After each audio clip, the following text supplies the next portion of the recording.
short video showing you how you can use some of the powerful Excel management facilities inside Pipeline. ETD has lots of actions and functions available to help you support Excel.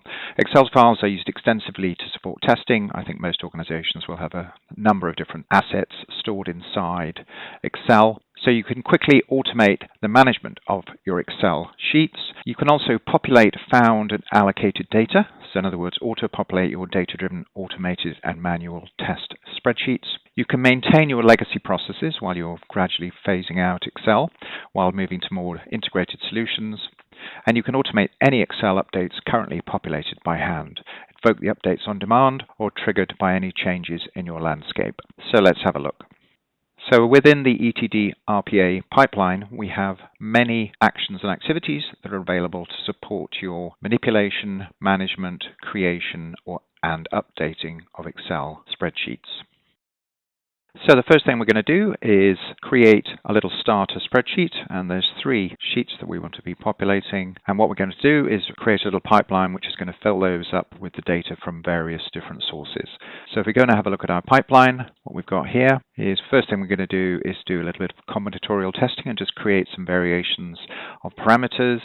We're then going to use our merge facility, which allows us to merge them into the spreadsheet.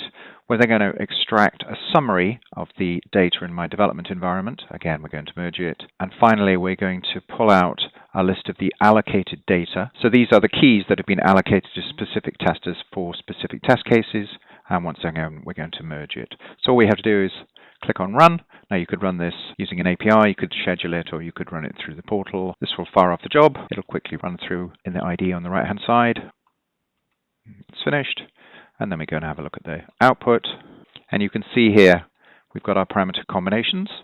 And this is very useful if you're trying to do more extensive covered testing. You could also use a model if you wanted to. We've also then gone and pulled in a summary of the data, which is useful if you're interested in trying to find different types of data or a different profile of customer when you're doing your testing. And then also we've extracted our data allocation for this particular environment, where we're tracking who, in this case it's me, has which particular keys allocated to which particular test case.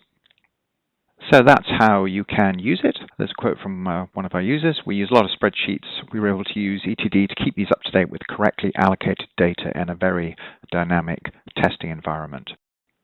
If you'd like to give it a try, feel free to get in touch.